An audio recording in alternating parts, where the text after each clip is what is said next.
I call to order this regular session of the Page County School. Mr. Overhill. Yes. Ms. Alger. Yes. Mr. Payne. Yes. Ms. Bryant. Yes.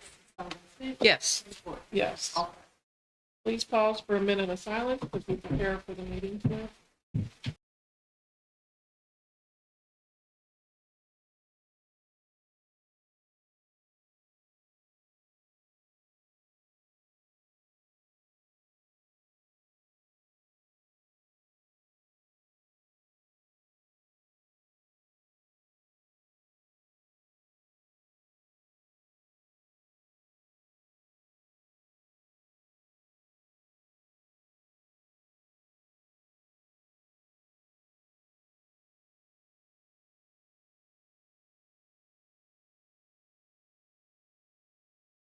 And for the Pledge of Allegiance.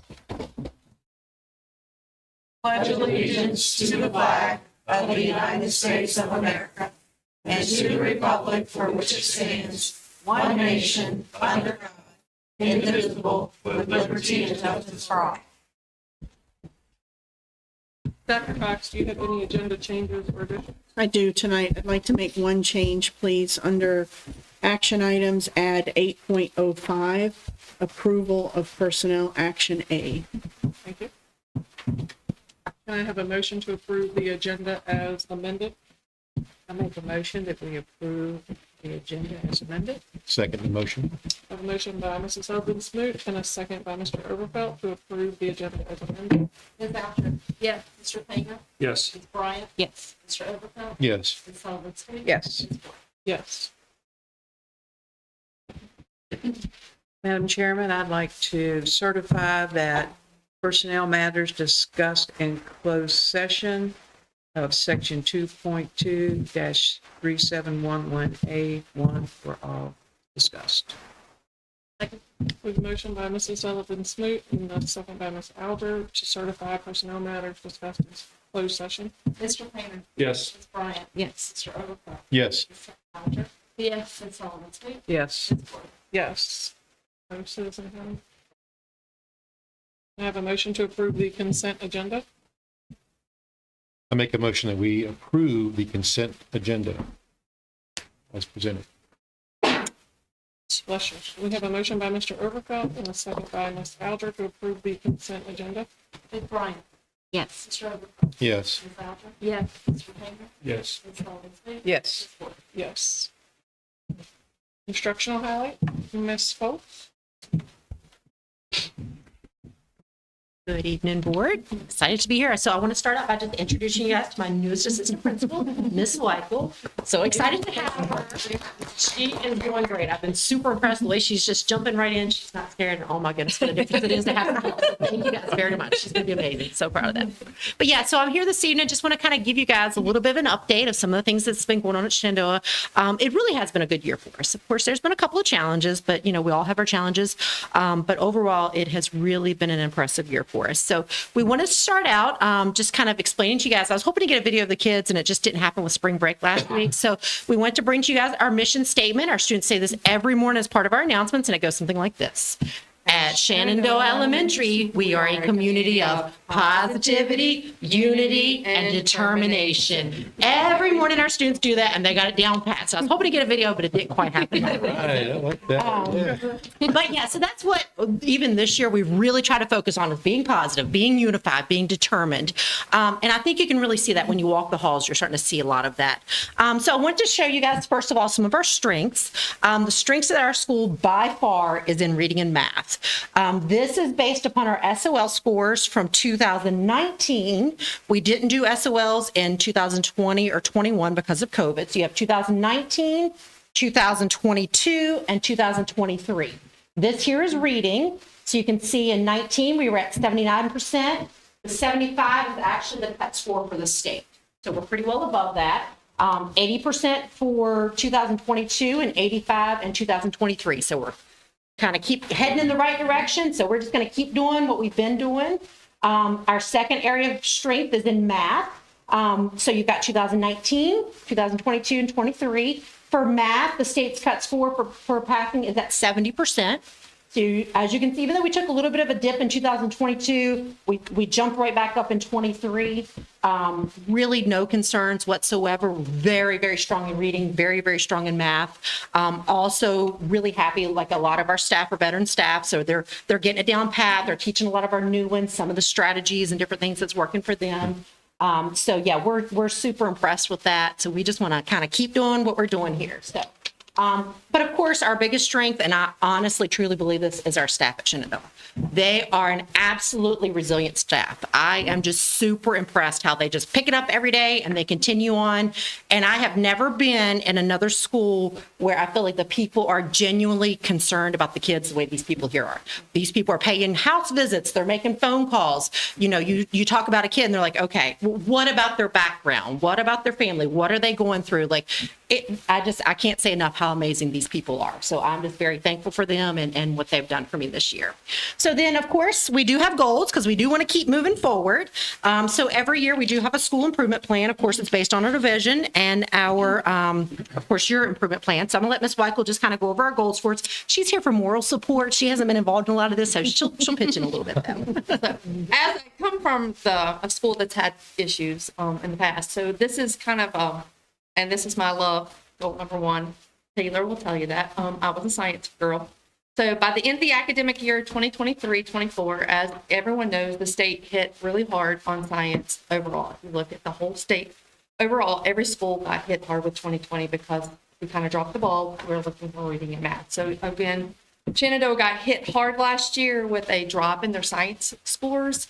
So the main goal this year was to work on improving the SOL scores at or above the level of pass, which is a 70% pass rate. And of course, every school division and every school in the nation is looking at absenteeism because we were hit with COVID. And again, we also were hit that way. So again, we want to get our absentee below 15% for our students. So then looking at some data for our science. So this is the kind of, you kind of cringe when you see this, I'm sorry, or I do. I cringe a lot when I see this. So again, this is the same data like I was showing you for reading and math. It's just more in a line plot. But you've got 2019. Remember, this is pre-COVID, where 92% of our students passed their science SOL that year. Then we have COVID. And during COVID, I don't know if you guys remember, when we were at school, we were really only at school half day, like 2 days a week. We were out 2 days a week. So as teachers, we focused on reading and we focused on math. We didn't even teach science other than just to integrate a little bit into our reading. So you can see when we finally came back 2022, you can see what it did to us.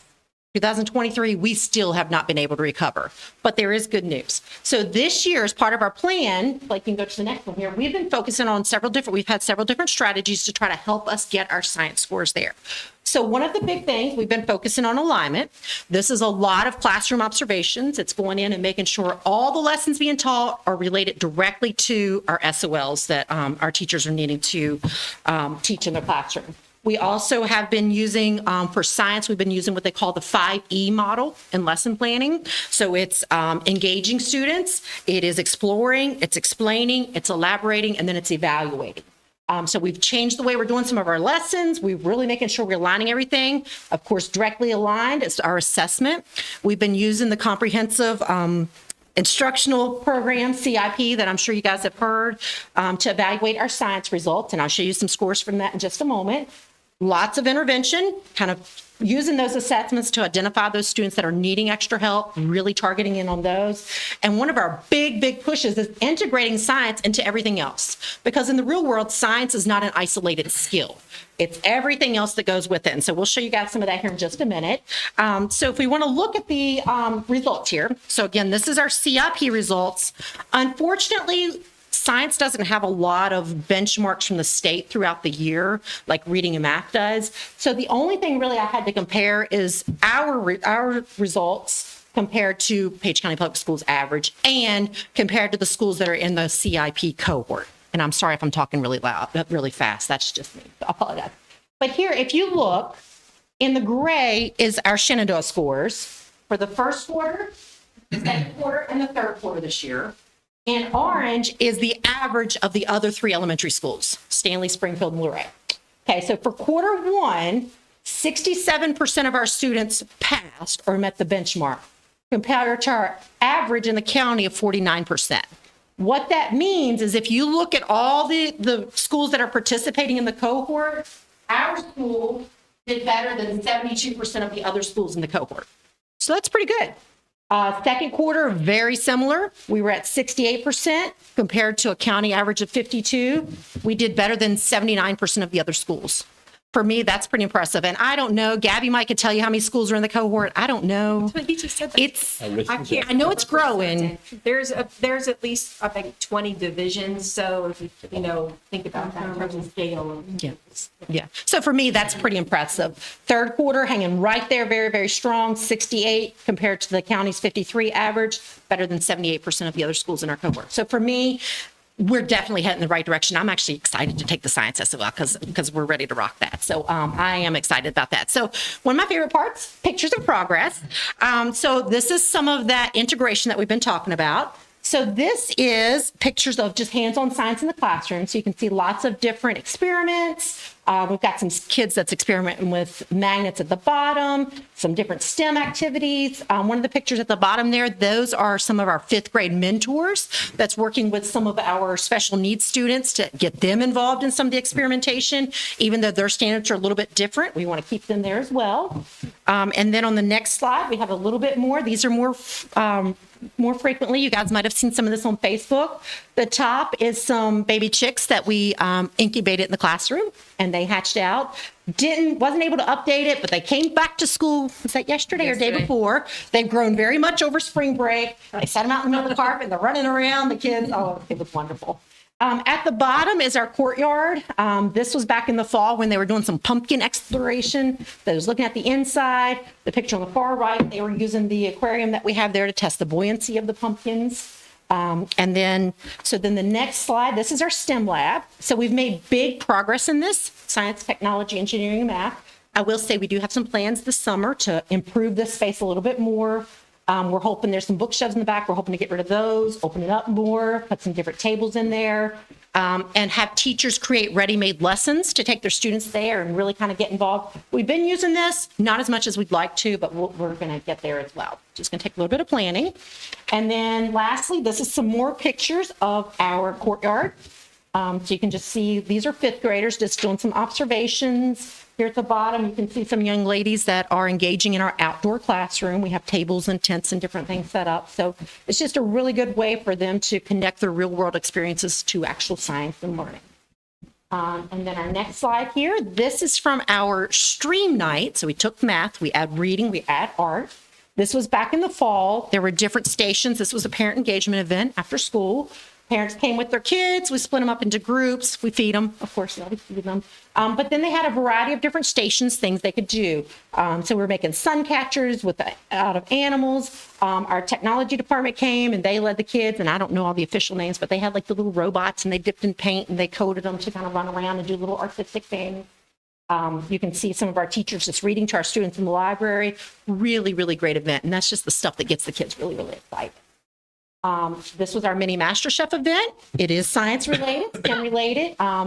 Really just draws in a lot of those real life skills. And to me, that is a big thing. Like, we can teach, but what's the point in teaching if they never see why they really need to do this? This was an amazing night. Taylor was there. Thank you. But the kids, we got a grant. So we hosted this event. It was to connect agriculture to the classroom, or agriculture in the school. So kids came in, they made pizzas using farm fresh ingredients. We had different people come. Page County High School helped us out. Their FCCLA came. They were amazing help. FFA was there. We had a local 4-H showed up. Representative from a local nursery was there that supplies our school system with some food. So that was amazing. Again, another family engagement event, trying to draw those community connections closer. And then one of my highlights of the school year, I'm so proud of this. This was such an amazing day, was our career day. And we did this the last day before spring break. I had a vision, but I have to say it turned out much better than my vision was. We had, I don't even know how many, 25 different vendors that came. I call them vendors, representatives of different careers, trades. I'm big in the trades. I have a son myself. He's not a college person, but he's going to do a trade. Definitely get those trades out there. We need them, right? So we have lots of people representing trades. We had a forklift driver. We had a radio technician. We had a chef that showed up, eye doctors, several different nurses. We had someone there from the National Park Service. We had a baker that had kids decorating their own cookies. It was just amazing. And I remember that day standing back and I'm looking around. We've got it all going on in the cafeteria. It even gives me chills to see her. And I'm looking around and the kids, I mean, like they're putting their hands on everything and they're playing. And I mean, I'm like, this is what it's all about. And when they grow up, this is what they're going to remember. And they're going to know, I want to be this when I grow up. And so then they're going to automatically start learning those science things. So this was definitely one of the highlights of my year. And I'm just so thankful, to everyone that made that possible, because that was really, really a great day for us. And I'd like to say that was one of the first things that Jody let me be a part of planning, because that was the first week I was officially there.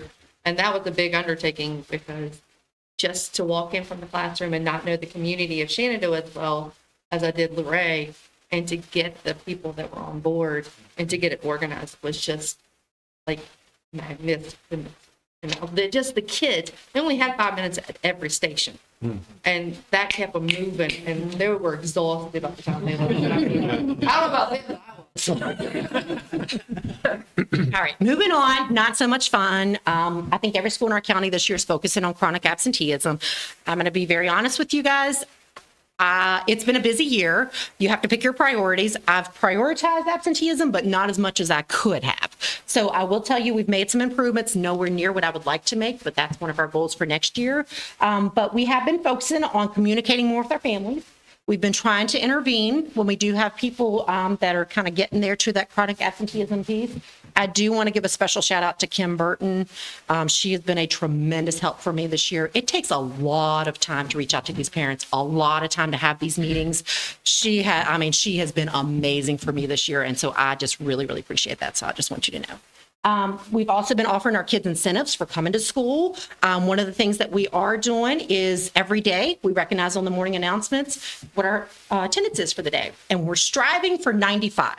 We're never going to get perfection, but if we can have 95% of kids at school, we've met our goal. And if we do that, we're earning 5 minutes toward a dance party that we can have at the end of the year. So kids are really excited at that. And then, of course, we're constantly monitoring, trying to figure out, who's absent, why they're absent, what's going on.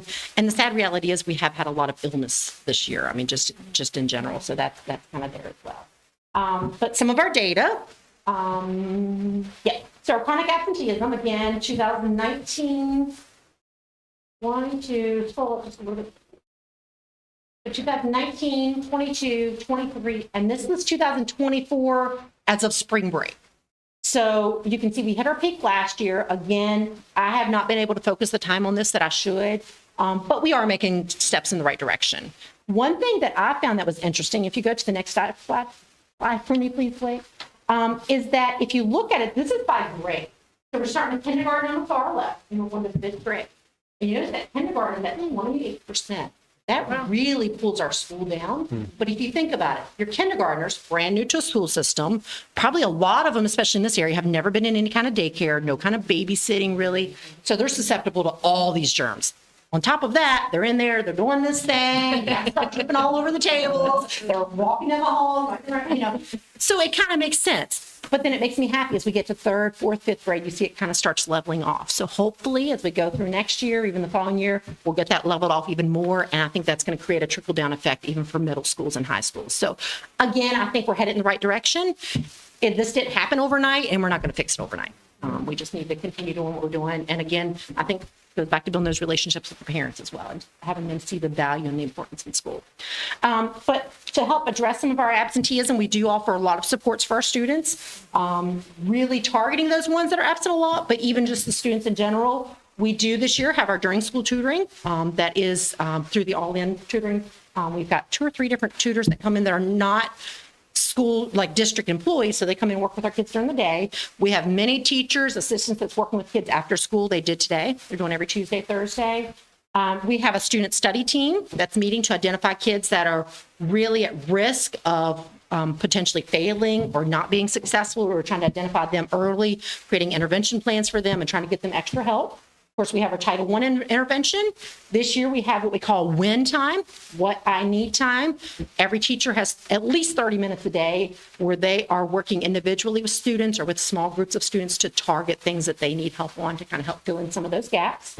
And one of the big things that I really liked, you guys seen a picture, but we have the peer mentors and peer tutors that are helping also in the classroom. All right, trying to help curb some of this. This is a pictures of our care closet that we've started this year. This is still a work in progress. You can see a couple of our ladies that were putting it together at the beginning of the year, have lots of clothes. One of the big things has been the snacks for our students. Probably no surprise to you guys, but maybe to the community, it's amazing how many kids actually come to school hungry. Come to school, they don't have snacks, and so we try to keep them full of snacks. One thing we've recently expanded is our care closet is now open to the community. So we have like laundry detergent, hygienic products, things like that. If parents need it, they just need to let us know, and they're free to come in and take what they need. All right, and then, let's see. Okay. And then of course at Shendo Elementary, and I kind of touched on this, we're definitely more than just grades. Yes, grades are important. It's all about the whole school approach. You know, we want to meet their needs wherever they are. School should be a fun place. I think fun, learning can go hand in hand. And when it is fun, when kids are learning, they want to come to school. So this is just a couple different pictures of some of the highlights of the year. You know, I like to get the high schoolers involved. I think they're such good role models for our little kids. We try to support them, trying to have some after school events, of course, having parents involved at school. And just in case, Ms. Weichel, they don't like all the fun stuff, I gave them some traditional reading and writing pictures. But you just want to see kids reading and writing, there you go. Because we still do that too. All right. Thank you guys very much. I really appreciate your time. Y'all have some questions? I got it. Oh, Yeah, so go back to slide 20, I believe. That's where teachers. Yes. Based on grade. So the student study team, so it can be based on academics. It can be based on social things, like we have behavior meetings as well. It can be based on a variety of things. We also meet, the administrative team will meet with the counselor to identify maybe students that are at risk, like family matters that are going on, maybe mental health type sort of related things. We primarily use it for academics, I would say, but we definitely have a lot of behavior things that we do as well. It's just trying to catch them before they become severe or they get so far in a hole they can't work their way back out. We just try to provide extra supports for them. So on that, that's good. I understand the grades part of it, but on the emotional side of it, it's else. Yep. We don't have the best resource. So what are we providing in that? Just division-wide, or at your place? Specifically, let's start with you. I think, again, you know, for one thing, it's remaining in communication with the kids and the parents, trying to build that trust so they do open up to you. Fortunately, at elementary school, I think a lot of times they're more receptive to opening up to you than as they get older, so you have to build that relationship. You have to, or for me, I find a lot of times I have to persuade parents of the importance or of the severity of it. Like a lot of times I think, you know, they're 6, 7, 8 years old. But I mean, read the news every day. You see kids 6, 7, 8 years old. This is a significant problem. We also have different resources we try to put them in touch with. One thing that I am super excited, I've already made 2 referrals, is that we now have Northwestern that's coming to our schools. They're working with parents outside of school. Then they're going to come to the school and meet with them. We do have good communication. We do like the consent to exchange information. So we work with a lot of our students, mental health providers like out of Charlottesville and Winchester. But yeah, it's sad. I was actually talking to my local provider yesterday. I had just a checkup and, you know, we were just talking and it is really sad. Just the resources are not there. Yeah. So when we think about that, do we keep track of our contacts with Northwestern? And we just started this. How long has this been? So what she's referring to is the part-time school-based therapist that we put into play. We started it with ESSER funds. We've been able to continue it. We've waited on them to hire somebody. That's been the problem. So we do, those referrals get tracked because she's only part-time, so she can only do a certain, and she's a former PCHS graduate, correct? Malini. So those get tracked. You know, she'll get more referrals than she can handle. Some of them, she'll look at them and bump them up, or she might go, because that's the piece that pays off. But she's now a direct conduit into Northwestern, so she might be able to access some of those resources more quickly for a student than if we just called or we sent a parent to the clinic that they offer in the mornings. Yeah, so I think when we talk about these things, it would, and I know it's just another thing to track. It would be great to see a bar that said, we have 100 some instances, and we want them to reach. Because that gives you information that says, hey, board of supervisors, how are we going to fix this position? And right now, the conversation we're having, it'd be great to see it. Sure. Yeah, Helps we our can pull budgeting process. For our budgeting Yeah, process, exactly. we need to really think about, you guys fix things all the time. We got problems with different positions. You guys are thinking outside the box and getting it done. And we know it's a problem, but it's not being really, me, I can't see it. You know, big problems. I know it's a big problem. Yeah, and I know too, like for me, like when you have students that are in mental health crisis, you do a threat assessment. You meet very frequently on them, and you do I mean, I don't necessarily keep specific data. I could, but I think part of the real problem too is that when these students do go and they do get help, even the healthcare systems are so overwhelmed. I mean, I have one student that I can think of right now that's been sent twice. One time they were admitted for a couple of days. The next time they went, within 2 hours, they were back home. And so it's just, you know, I think and it's kind of like even the drug pandemic, like it's just so overwhelming to everybody. And so it's. And it's Shenandoah Elementary that does the zones of regulation. Yes. Is that correct? So That's I think that's a big thing as well, because a lot of it, mental health, we talk about these reactive measures, right? We see the issues are there and then we respond to them, but it's implementing those preventive measures as well. And it really is making mental health and talking about emotions and regulating emotions as a part of our culture. It can't just be, a program we bring in and we do a speech for 20 minutes, a week, and we think that our kids are going to get it. It's really embedding that into everything we do. And I believe Shenandoah has really done that. And it's making it normal so the kids don't feel shamed Yeah. to admit. It removes the stigma, which is so Absolutely. prominent. Absolutely. So I don't know if it's possible to get, I hate to do it, but to me, it would be very much into our advantage. I think to have it in. Right, and seeing that trajectory too. So if we could track if the struggles are starting in elementary, and then we see that trajectory, and so then the kid ends up in high school and they have chins, things like that, to really see where it started, what interventions happened, and then whether there was some success through those interventions. So the STEM labs. Do we have grants for STEM that we help build these rooms for each school? To some degree, yes. So ESSER funds has helped buy a lot of the things that they wanted to, fill these labs with. But then, like you heard about the ACSC grant that the ITRT shared, where they have been doing activities to help the teachers learn how to build the lessons, more about the content, to be able to integrate it more smoothly. So it's a combination of grants and local funding that have helped to build those things that they need, and then the training, because it's just stuff isn't going to do it, right? It's support to help the teachers. Yeah, 100%. So is the grants, are they going to continue? Are we out of the grants? You bring that up. Well, I'll talk about that a little more later.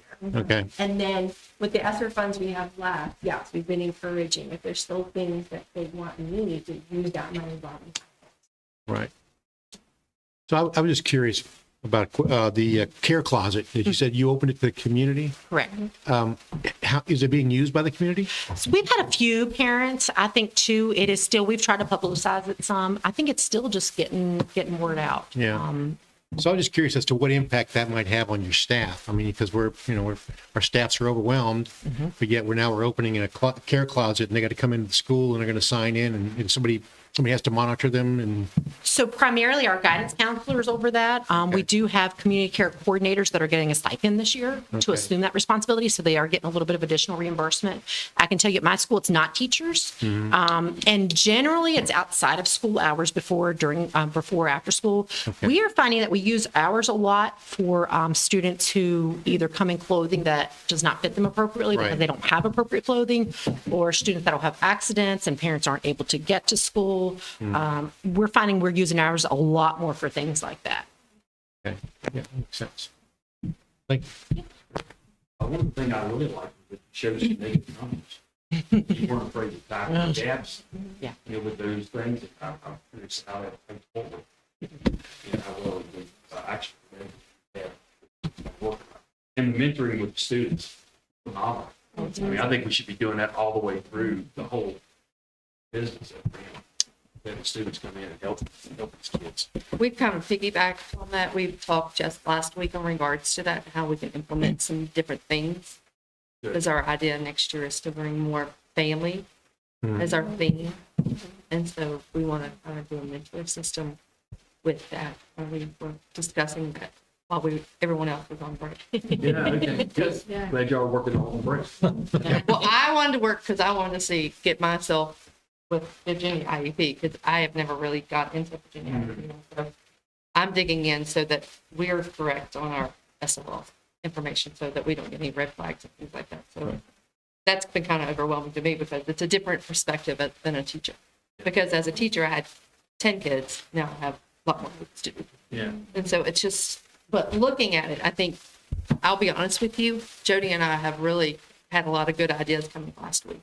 Yeah. And I'm really excited for where we're going. And I think those negative numbers will start to change because I think we're. Well, keep those metrics coming because they help us understand your situation. Right. Yeah. Yeah. And it's good. And so that when you're doing your mentoring, make those, we can watch those too in the metrics and we can track those like we were talking about. That's very helpful for us. Well, I was See gonna- what we need to do to help you. Thank you. And I like that you're bringing a lot of fun in with it. I think that is so valuable, and we need to make certain grades, obviously, but school is supposed to be fun, and you're with your friends at any age, and I love that you have really, and even the slide where you just showed them doing something totally different, because you're highlighting everybody, because everybody is not going to be a star student, but you're finding something great, and you're still making it exciting to come there. So that's how you get them the attendance where you need to be. So that's great. I think you're focusing on all the right things. And that career night, I thought that's phenomenal. Yeah. Well, that was one of our highest percents of attendance. There. Yeah. I don't know why. Exciting. Exciting. I want to have a couple points as well, and a lot of them are piggybacking. Agree. I love the mentor with the peers. I think that's great. I remember when I was, kindergarten, first, second grade, and an older student came in, and I still remember them. I still remember their face. It makes a big impact. Did you say that the staff are to do home visits as well? Yes, staff will do home visits, absolutely. I think that's incredible. And I know that our staff are giving everything they have during the school days. So to take that extra leap is huge. When we went to one of our conferences, there was a training on home visits and the impact of those, because it really creates that relationship and opens the door to see if this is the daily experience. But at the same time, they were showing statistics of how significantly that helped the chronic absenteeism.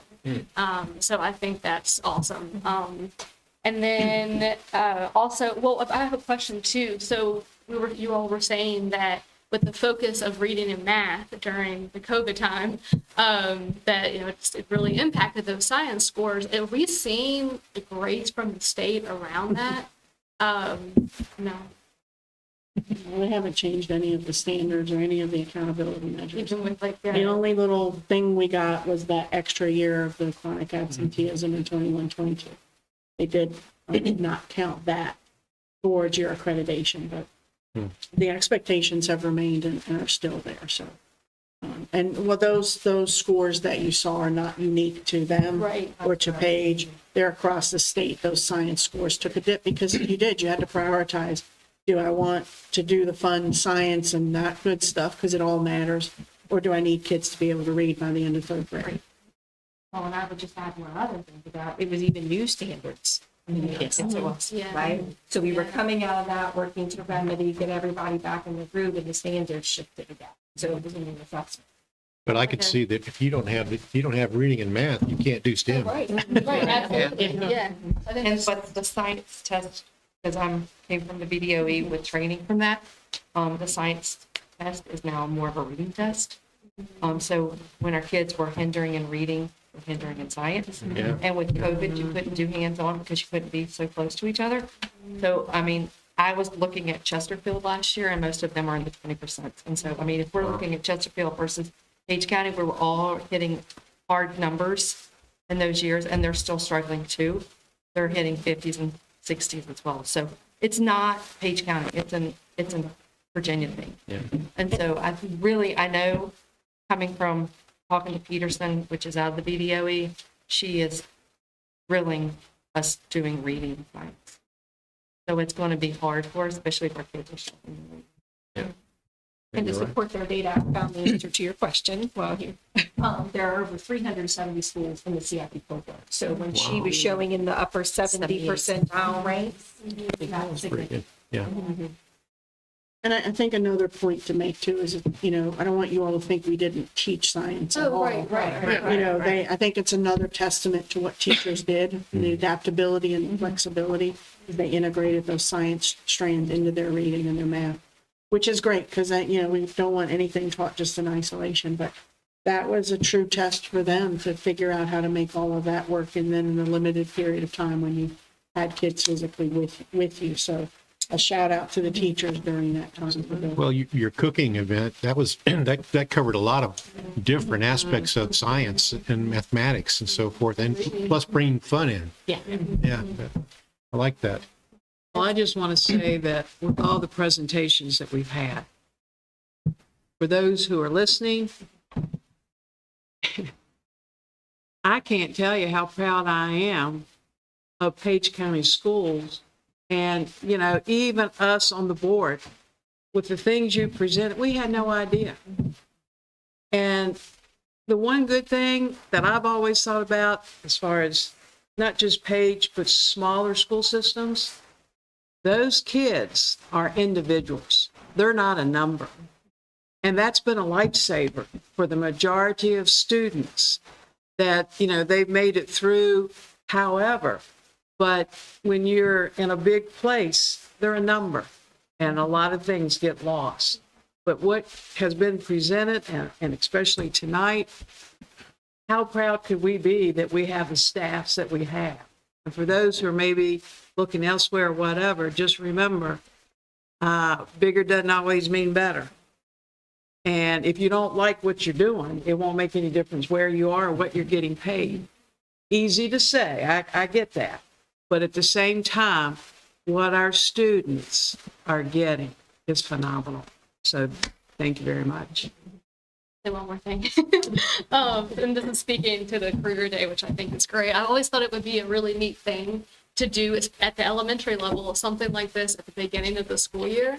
And then have kind of like a survey or assessment to see which careers the kids are most drawn to, and then kind of using that as a teaching point and or an incentive to say, okay, if you want to, you know, be the astronaut, then you have to do this math, then you have to do this science. And you have to come to school. And you have to go to school. Yeah, absolutely. I've always thought that would be a really neat thing, is to really identify the areas of interest for the kid early on, and then kind of use that as a One I more want to thing. piggyback on that, because I grew up in southwestern Virginia, another small district area, which is also uses CIP.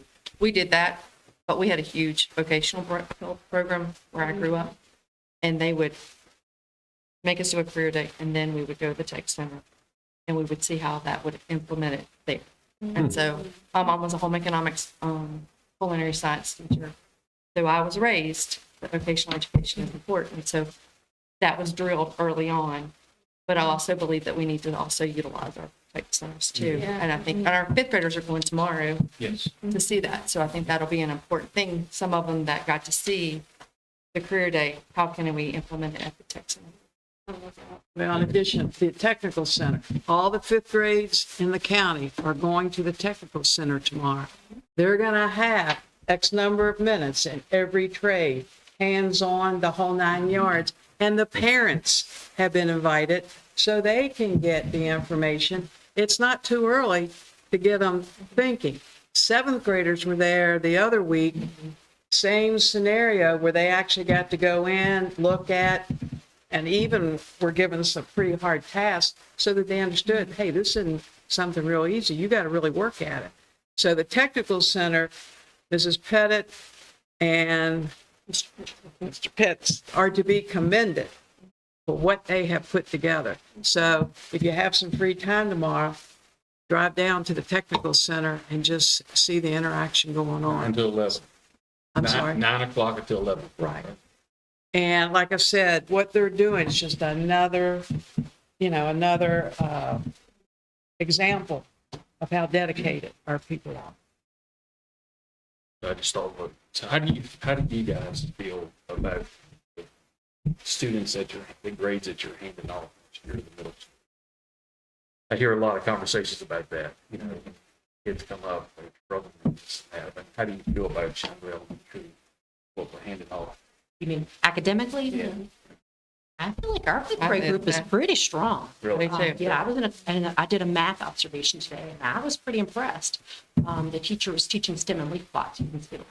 Okay. And I mean, there was one or two, but I mean, those kids were eager, they were excited, they were doing some SOL review because we are there. I was pretty impressed. I do think, now we do have some weaker groups, as I think down through the years, but I think our fifth grade in general was pretty strong. And actually I met with Miss Miller from Page County High School Monday, and kind of touch base on some kids that we just kind of want to keep an eye on one way or the other, and really even behaviorally, it's a really good group. Well, that's good to hear. Well, I'm the only thing that you said what I was going to say. It ebbs and flows for one thing, Yeah. right? So those conversations like she just described are what's so important. So that as they do the handoff, they know, and they know the students who might need for what, even outside of academics, they think. So the communication. I can say, because I taught fifth grade until March, Shenandoah's kids stronger academic and behavior to go to the middle school. Okay. Luray is not. I mean, they're a good group of kids. I'm not saying they're not, but academically, I think Shenandoah is beating them right now. And I'll be honest with you, looking at the science scores, it kind of bothered me because I just came out of science. But I know what our kids also endured this past year. But I think both Luray Middle and Page Middle will get good kids coming from both Shenandoah and Luray, because I think they have a lot of resilience to things. Both schools have had issues in that they've had to endure, and I think both of them will be successful at going. Yeah, I think I like the idea you're passing some information on too, so I think jump on that first off. Great. Yeah, and You don't wanna judge- administrators will meet, so the elementary and middle school, they'll get together Yeah. over the summer and they talk to each other. They'll talk about bright spots, weaknesses, well, who needs this, who needs that, looking at different kids and accommodations in the schedule, but then just other general things that are needed. Guidance counselors will be parts of those, school councils will be part of those conversations. So those conversations take place when I just sort of push them and say, all right, they're yours now. They will talk to each other and see what needs are ahead of time. And like why they done it. Yes. Another advantage. Thank you. Thank you all very much. Thanks. Thank you. Appreciate it. It's great.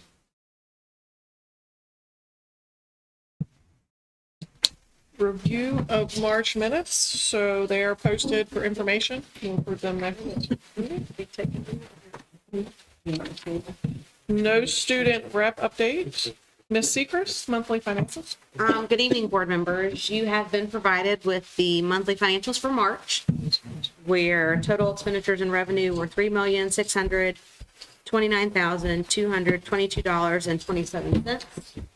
Along with that, you have the local calculation that we did balance with the treasurer. If you have any questions, I'll do my best. Anybody have any questions? Thank you. Dr. Johnson, Human Resources and Business Operations. Yes, you have a spreadsheet that you can be able to see, but I'd like to just talk for a moment. You each have a handout that I would encourage you to spend some time and take a look at. I think would bring really a positive report tonight. What I'm giving you is a little bit of a history update on an agreement the Page County Public Schools entered into back in 2015, and that was called Performance Contracting, and it was with a company called Johnson Controls. And what that did, in your handout, you can see, I'll skip down the scope of the project. Basically, it was a modernization project of our buildings. You think about our schools, Shenandoah Elementary, as we listen to the admin there, and that school is approaching 100 years old. Luray Middle, I think, was built in 1930. Other than our two high schools, the most recent construction was 1961. So you think about the age of our buildings. In 2014, the idea came up to do a performance contract. And what that meant was our buildings desperately needed to be winterized. They needed to be upgraded in lighting. They needed to be upgraded in HVAC, air cooling.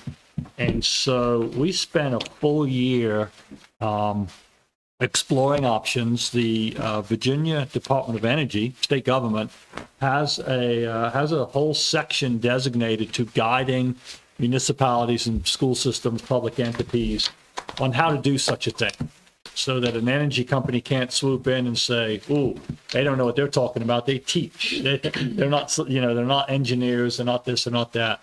Virginia Department of Energy says, "No, that's not going to happen. We oversee this, but there is really good things that can come out of that for school systems. When you modernize a building, you can actually save a lot of money." So you spend money to save money, I think is probably the way you would say it. And so in 2016, we changed all lighting.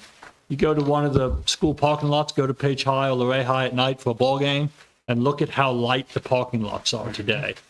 For those of you that can go back to 2010, 2012, and you came out of a ball game, it's pretty dark.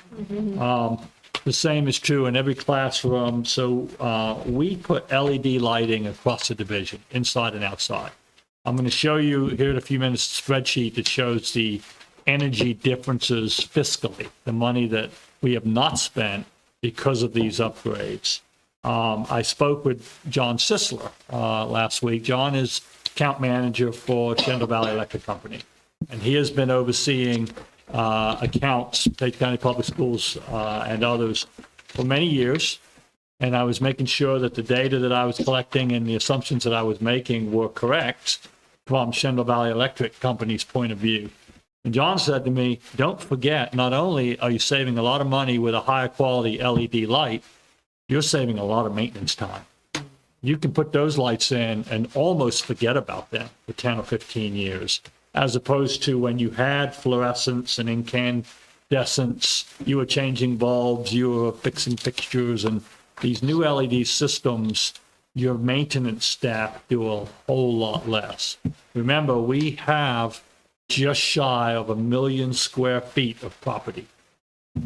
This room alone, I was sitting here listening a few minutes ago, this room alone has 12 light fixtures in it. Think about that across the division for 9 buildings, plus this building, plus garage, finance, the amount of maintenance that we saved. And so when you start to think about, I'm going to show you electrical savings this evening, there's so much more. There's lighting savings, there's maintenance savings. We put in just about 750 plug load managements. Those are small devices that instead of plugging a school projector straight into an outlet, you plug it into that load management, and that goes into the outlet's timing system. So when we did this at night, when all the projectors would go to sleep, but they weren't turned off per se, now they get turned off with this timing with plug load management system, and they come back on at 7:30 in the morning before class begins. So again, you think about, we have 3,000 students, how many classrooms across this division, and all of a sudden, these units were put in 2015 that said at night, all this electrical equipment it's automated and turned off. So not only are you saving electricity, but think about the life of the equipment. Instead of that projector being connected for 24 hours a day, 7 days a week, it's automatically getting shut down for maybe 10 hours a night. So all of this was part of performance contracting, and you can see that in your handout. We replaced several boilers with this contract. We retrofitted boilers, also that we could add alarms to our boilers so that we could understand when something was amiss with the boiler, it wasn't functioning properly. We have a system now called Metasys, which I think we talked about a month or so ago in a school board meeting with Mr. Williams, where Mr. Williams can look at it, pretty much any classroom in the division, any piece of a building, and see where our set points are, what's going on with the temperature. We have a ball game and the gym is packed, and is our system working or has it failed? Sometimes that happens. It gets a little warm in there, but he can reset it Could do none of that before 2015. We didn't do any of that. The big piece to this performance contract was that we climate controlled Page Middle and Lorraine Middle. And I vividly remember a former county administrator, Mark Lozier, was leading our county, and we were in these discussions for over a year. And we met with Mark on the 3rd floor of Lorraine Middle once late spring. And we did that because it was 98 degrees on that hallway. Class was going on, science class, math class. Those students were sitting in those rooms. It was 98 degrees in that building. The same is true at Page Middle. It would, those, citizens that grew up in this county, most of us know what I'm talking about. We could never, ever simply say, we want to climate control these 2 buildings in the budget process and just secure that kind of money. But this contract said, spend the money because we're going to show you how you're going to save money, and it folded things like that into the project. So we financed a lot. We financed $7.5 million back in 2015. But for that, you got Page Middle, got rooftop units and heat pumps, Lorraine Middle the same, every building got rooftop units, cafeterias became air conditioned, libraries became air conditioned, huge sections of buildings. We weren't able to do it all, and we've still continued to work at it. We still have pockets of buildings that are not air conditioned, but we made immense headway on that. Part of the agreement, when Johnson Controls put all of that equipment in, there were things we had to agree to. So, for example, we established set points. The former superintendent said, you can't turn the heat up beyond this point on a winter day. And it was reasonable, like 72 degrees. In the summer, you can't turn the air down to 64. I think 68 is that minimum set point. So sensible set points that said all of the legwork that Johnson Controls did that said, we're going to give you all these savings with energy. That all comes because of a partnership. They gave us they installed the equipment, but then we had to operate it properly and take care of all of that. Another big piece to the performance contract was weatherizing our buildings. Every building in the division, they went around, they sealed cracks in the walls, they put stripping under all the doors, they sealed windows. I mean, again, these old buildings, it made a tremendous difference. So that's kind of my introduction, and I'll stop there with that because you have it in your packet. But what I'm going to show you on the spreadsheet is what we've been able to do. And this is straight from our numbers. This is straight from our bills. Before I jump into that, let me set some context. I did a little bit of work, dug into some statistics, U.S. Bureau of Labor, some other sites. In Luray, in 2014, there were normal-sized 3-bedroom, 1-bathroom homes you could rent for $750. Today, those same properties are about $1,200 to rent a month. In 2014, gas in Luray was about $2.75 a gallon. Today, it's about $3.40 a gallon. And in Luray, I found this is an interesting statistic. $489 worth of groceries in 2014 today will cost you $666. If you total all of that for a family for a month, spending rent, gas, and food, cost them $1,266 in 2014. Today it costs them $2,200. So $934 a month. Those 3 items, they've gone up, the direction, escalation. Let me show you what happened in that same window in our electricity bills, which, and so what we collected, and in your packet, you have school division electricity costs, totals and by building, for every year from 2014 to 2022. I'm comparing 2014 to 2022 to say what happened in that beginning to end after we did the performance contract. So the left column is 2014, and the green line, you can see that we spent almost $737,000 in 2014 on electricity. That's what it took to run our school division that year. 2015, we entered this contract. We did all this work that I just described to you. And in your packet, you'll see a year later, we began to dip. And I didn't print my percentages. I've got it on another program. But between 2014 and 2015, we went up $117,000 in our electricity bill. That was right before we put all this equipment in and did all this work. That's the direction that electricity was going. $117,000 more from 2014 to 2015. Then came performance contracting and all of the equipment. And all of a sudden, we started to see significant decreases. Over that time period, and I can give you one-on-one a much deeper dive on this, but over that time period, what this chart shows you is that our electricity spending has gone down 13%. We spend 13% less today, or 2022, and it's even less now than we did in 2014. And go back to what I just said about cost of living in the town of Luray. It is. I mean, we all know that. It costs a lot more to live today than it did in 2014.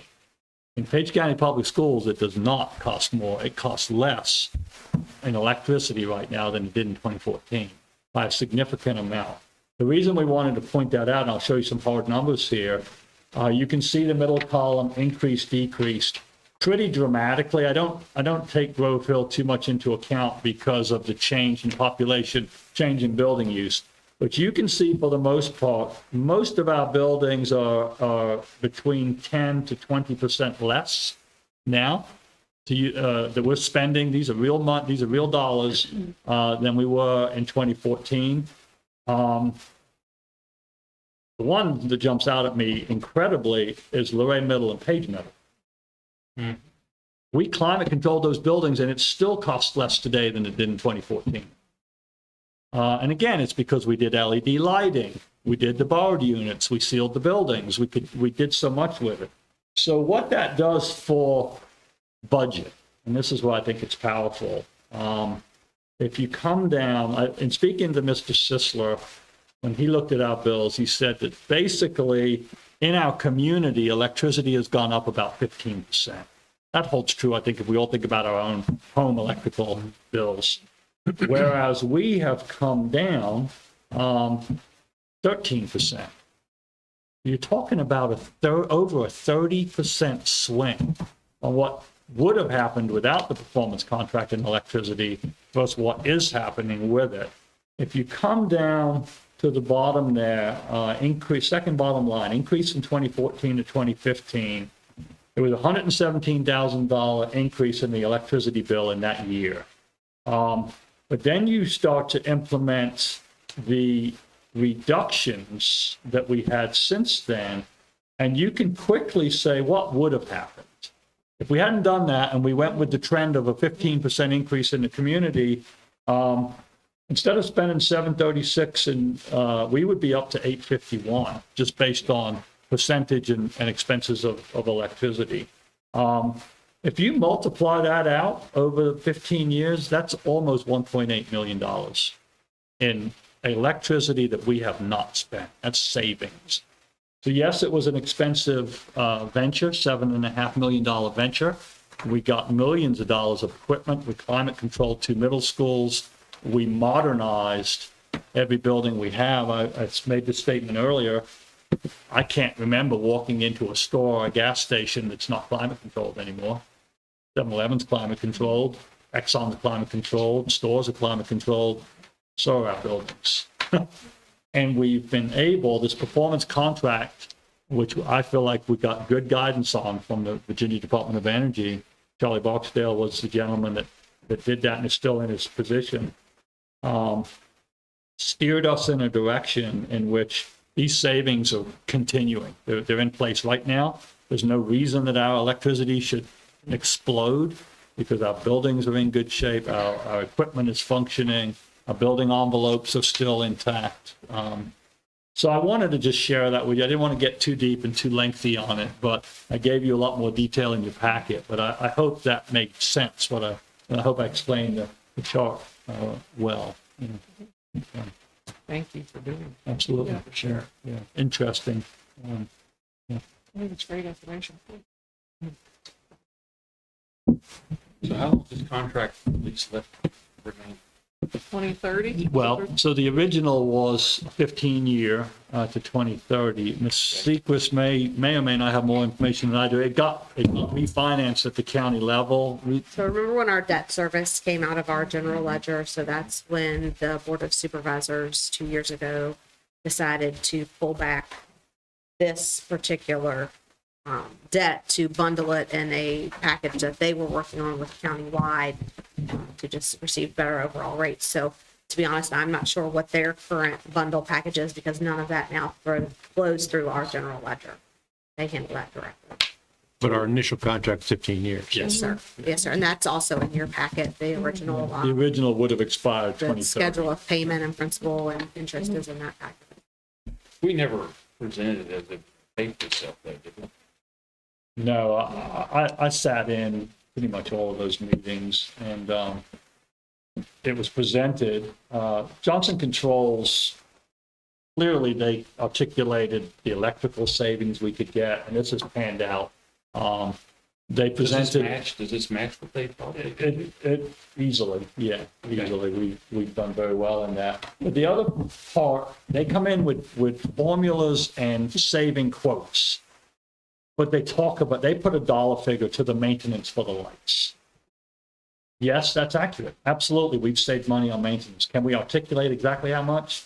It would be challenging for us to do, but they have formulas, and we had all those books out in the last week. It's all articulated very clearly. Same with our projectors lasting longer, or our electrical equipment that now is not powered 24 hours a day. Of course it is, but how do you articulate the value? They articulated those values. So when it was presented, they presented as you're going to get incredible savings. You do, but some of it's very difficult to manage. But their projected numbers, they do a lot of school systems. So they've got years of experience doing this. And so they use historical data to give you those projections, I think. Yeah, so so Mr. Dykes and myself are going to work on, we have recreated a tracking sheet for utilities. It's very extensive, and by meter, by location, every meter in this school division. And we're working on, with Johnson Controls, pulling the baseline data that they used to see our comparison numbers and where we're at. It's something we're working on. We're double checking all of our data entry right now because the spreadsheet's been managed by a couple different folks at this point. So we are doing some double checking before we start to do our comparisons. So we saw a couple outliers, so we wanted to go back and look at it. Do you have an idea how much equipment we had to buy, value? I was asked that, and I don't know what the exact value of that equipment in 2015 was. We could look, because we've got literally binders that are this thick, probably 40 pages of very small print spreadsheets that articulate every single piece of equipment that went into this division. So it can be done. I have not had an opportunity to try to take that dive, but I was asked that question. What was the value of the equipment as opposed to what we spent, as opposed to what we've saved? It's a very deep dive, but I thought it was helpful to be able to show that, all these years later, the fact that our bills are so much less than they were in 2014 is pretty amazing to me. What criticism the county could make is that we're not going to pay back that lease. No, but I think your first question was a good one, and it wasn't, I don't think the intent was for you to get that money back. It was a way to loan money to do a project, but at the same time also show and recoup some of that because, at that time too, it was all about the environment as well. So all of those things that you did to weatherproof buildings and all that is in general good stead with the environment as well. So. Absolutely. It's upkeep of and maintenance of the buildings, which is our obligation. Which actually supports a positive stewardship and positive budget process for the future. Yeah, absolutely. And I think one of the things I was able to hear something else this morning about and that was the fact that Johnson Controls no longer has the warrant or the maintenance contract under a warranty status. We are now allowed to go out and get bids from independent contractors to repair any of the equipment that happens to go down, which is actually very good for us. Yeah, we're not For the school district. obliged to them with the performance contract equipment. Those warranties are long gone. And we're just in regular, if we need their expertise, we can call them. If there's somebody local that can give us that same expertise, we call them. There are companies locally that we use all the time now. But there are some things, when you put this amount of equipment in, there are things that only they can do. And Creates so, healthy competition. Yeah. Zach? Thank you very much. Thank you. Ms. Ryman, instructional update? Yes, good evening, board members. So I did not do this intentionally, but it just kind of happened that the first thing I had to share with you this evening is a duplicate from earlier, but we're just going to reinforce that. The reason I had intentionally wanted to share about this event with you at Shendo Elementary is because you may remember some months ago I brought to you about even receiving that grant. So I wanted you to see the fruits of that effort, right? The classroom teacher pursued that grant with the VDOE Ag in the Classroom, and Jody and I have the same pictures, but a really great turnout event. Many thanks. You can see all of those different organizations that help participate and make that possible. So not only, again, I go back to what Jody was reinforcing about integrating content.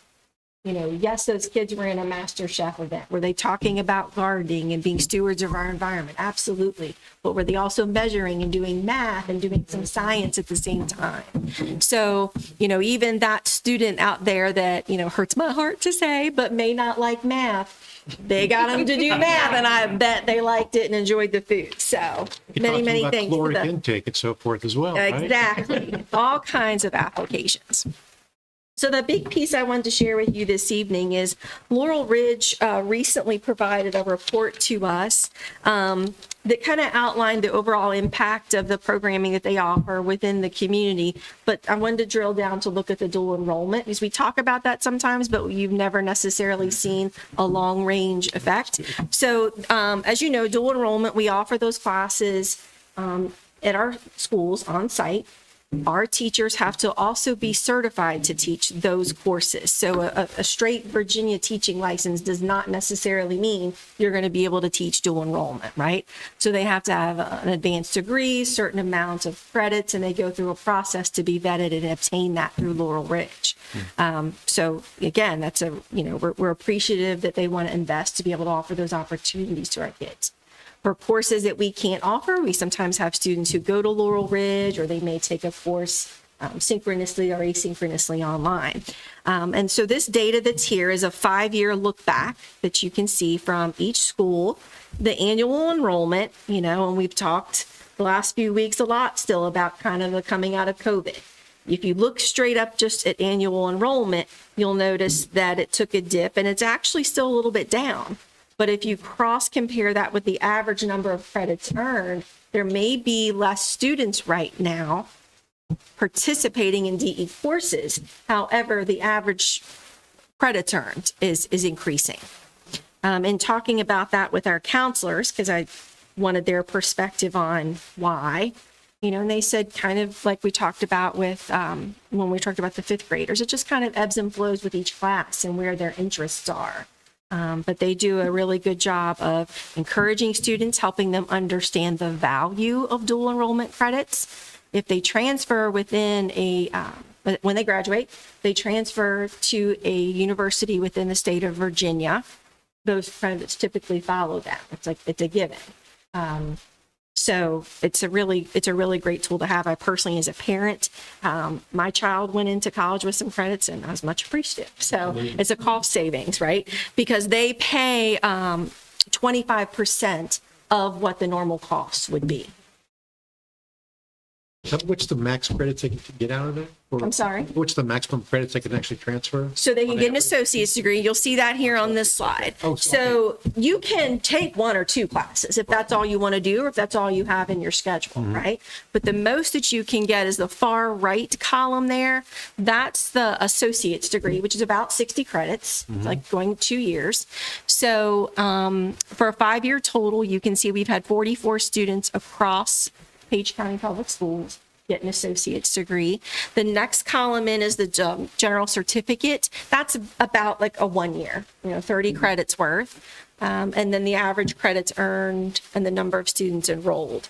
We recently even got updated data for them with projections for this graduating class, and I don't have that on the slide, but we're looking at about seven graduates getting the associate's degree this year. So it would be in addition to those numbers, and 41 students earning the general certificate. So, yeah. And, to piggyback on some of our other initiatives, and you help me if I misstate this, Paul, but we have one student who earned her associates. She is partnering in the JMU Teaching Fellow Program. So she's only got 2 years to actually do at JMU. By partnering with them, she'll be back here to work as a teacher. Oh, that's great. And her undergraduate is paid. Yes, thank you. That was huge. Again, the teaching fellows is that scholarship they get. We have one at JMU now, one guy we talked about, who will be back guaranteed to teach for us as long as she graduates. We have one heading into the same program. So this is quite something because we're getting them back more quickly as well. Are we advertising that? Oh, yeah. Yeah, it's very good. Widely? Yes. And our administrators, Mr. Runyon and I, we've been talking with Laurel Ridge a couple times this year, even about what other potential programs could we offer.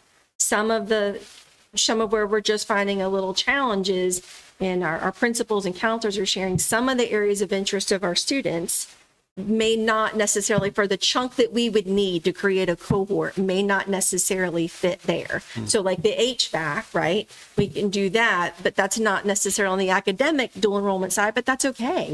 That's a wonderful career to go into. So the plumbing, we've been continuing to explore other things with that. So it's a very, very wonderful partnership we have. That's great. Very proud of that.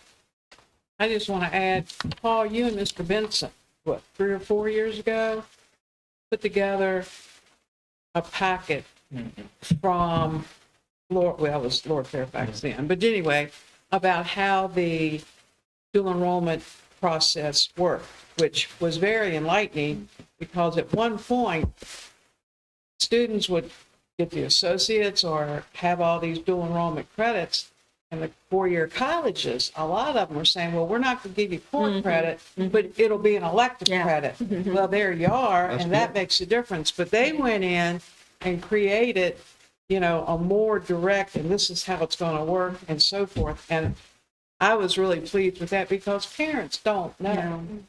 And, but again, the colleges seem to be taking more. But even with AP classes, there were some colleges you could get a 5 on the AP test, but at UVA, if you were going into political science, that score, you still had to take their political science courses because that was on them. So you get the rigor of what that course is going to be like, but they didn't get the full everything. So it's all tying in much better nowadays. It is. The agreements are much stronger with Laurel Ridge and state colleges. Not particularly, that was how it once was, and now students know when they get to UVA faculty. Exactly. Right. That they're getting the credits are being weighed more fairly. And it is more uniform. The whole Virginia Community College system has worked together better. And they have a website. And again, I'm saying this part, I remember as a parent, my daughter wanted to take her one math class that she needed before she got there. So we mapped which course at Laurel Ridge would count at George Mason. So we were sure she was doing something that was going to count. And anybody can go online and do that to see. Just a matter of knowing that resource. Great program. You sure Just as a can. parent, so I have 3 children, you all know that, most of you. One of them who is in high school who has no clue what he wants to do, Mr. Painter's laughing because he knows my son. I know it. But he's not sure if he's college bound, so we weren't sure what to do. And he has now spoke with the guidance counselor. He's going to take a dual enroll class next year. And he's potentially going to go look at the HVAC program in the evening at Laurel Ridge. And he's got a whole bunch of different options laid out for him because we have no idea where we're headed 2 years. That's wonderful. So this too, I don't want to just say, oh, only if you're going to college. That's right. Because if Yeah, you're not that's true. sure, That's right. then this is a great way too, as a parent. I'm like, yeah, let's try it out now. Why it's a little bit cheaper and not, you know, all these other expenses. So, you know, he's spent a lot of time with this guidance counselor on coming up with some different alternative creative options. So, Well, that was one thing I would say is that I would encourage parents, if you think your child's not being challenged in the classes that they're taking, you need to look at this here. yeah. And you will be challenged. Yeah. And I've been in, even as a person who was in a building 4 or 5 years ago, things have changed a lot in that time. And we've all sat down together and they've been very, very helpful. So, you know, Well, parents and jump the in there. more they're exposed to, like, he may just say, hey, HVAC, I love it. He's going to make as much money in that career as he is with a degree. And one thing that bothered me about doing wrong in the beginning, they got their associates. Well, then you're a junior when you go in, and then you find out, I don't want to do this. So now they're in for another 2-3 years maybe, just to make that switch. So again, communication, all different ways to get there and still have exploratory possibilities. And with college costs like it is, Yes. you want to have, and they're normal for not knowing. Right. You know, not really. That's I don't know what normal. I want to be when I grow up. So. Me neither. But you said the cost is 25% of the. Yes, of what the normal cost is. That's So when amazing. they- I mean, It's a that's huge what a savings. savings. Oh, yeah. Yes, yeah, All 3 of mine took dual enroll classes, as many as they could. yeah. That's great. All right, so a couple events just to make sure you're aware of to close out. So this weekend, we are partnering with Shenandoah County to have a combined band practice collaboration all day Friday. They're having guest conductors come in. The 2 divisions are working together. The teachers really initiated this. It was grassroots on their part. And so they are going to then be holding a concert at 3:00 on Saturday at Lurie High School. So all are welcome to attend. We look forward to that event. And lastly, and I have a little weird, look at those stars you pass around. Paul, there's one for you. Our Page County art show, annual art show, is April 18th, Thursday night. This year it will be at Page County High School from 6 to 8. They should be there. And so I hope I'm not spoiling anything by going ahead and giving you the postcard and showing a little picture, but there's a sample of some of the amazing artwork that our students do across the division. So all schools will be represented that evening. It's a wonderful event to come out. The kids are excited to bring their parents and see their art on display, take their picture with it. Our teachers are working hard to have that ready to very professionally presented and a great evening. So please plan to attend. Dr. Fox, did I mention the thing about the Congress Klein? Yes, for art? that was shared out Okay, to good. the art teachers and Good. posted in our weekly instructional newsletter. Okay. But I don't know if you tell everybody else what that's about. If I The remember date? well, you may have to help me out. Yeah. But the congressman is having a art competition that students can submit, I think it was all ages, Mm-hmm. can submit to within the next couple of weeks. And the winner, they actually, if you go from the Capitol to the congressional offices, the passageway underneath, they post the art. The winners are all posted along the walls. It's fantastic. You walk through there, and it's pretty incredible, the artwork that the kids come up with. And to have somebody from Page County would be wonderful. Absolutely. Thank you. So, thanks. Thank you, Ms. Bowden. Dr. Fox, Superintendent's update. Yes, so good evening. I have a short update for you because I'm going to take more time and talk about budget later on. But we just want to give a shout out to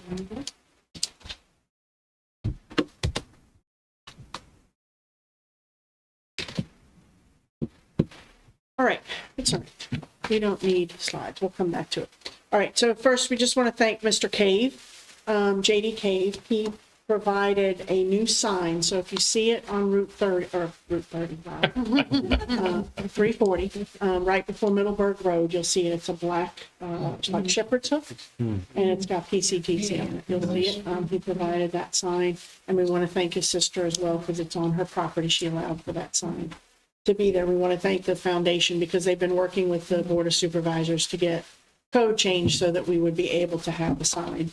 I think in the future, we want to look at other signs there, but we want to say a thank you to him for him doing that and providing that sign. So thank you for that. We want to congratulate our Teachers of the Year and our staff support members of the year. They've been named for each school, so we'll send that information out. It'll become public. Schools have celebrated them. We will celebrate them together as a division on Monday, May 6th. But we are excited to have those folks now be named. Just as a shout out to those folks that are listening, division employees, the transportation employee, staff members of the year, that nomination closes tomorrow. So if you haven't voted and submitted information, we encourage you to do that. We push that back out again this week. So each school will have a transportation employee member of the year, and then we'll pick division employees of the year for teacher, student support, and for transportation. So we'll celebrate those division winners on May the 6th. So we're excited and just thank all of those folks for their hard work, but also everybody for their hard work in that. With respect to the governor's budget, he has released what he's calling the common ground budget. And there's 242 different amendments that have been proposed. So that's now going back to, I think, April 17th is the date that they are looking at. There is in there two of the things that kind of stand out for us in terms of relevancy are there is a 3% pay increase in each year of the biennium. That's there. It's being funded differently. In my mind, that's for the General Assembly to sort out. But the original tax money that was proposed has been removed, and so they've got to work out another way to fund that. The other thing that we were disappointed about, because it didn't come from the General Assembly or from the governor, is there were no direct school construction funds issued. If you recall, 2 years ago, each division was given a certain amount of money that could be used solely for school construction needs. We were hoping that we would get that kind of earmark again.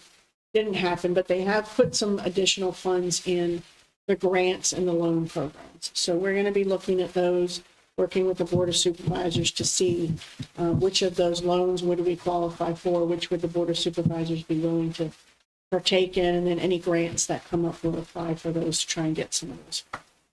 Next steps with regard to the budget, I'll talk about when we do, because I'm going to ask you tonight to approve the budget.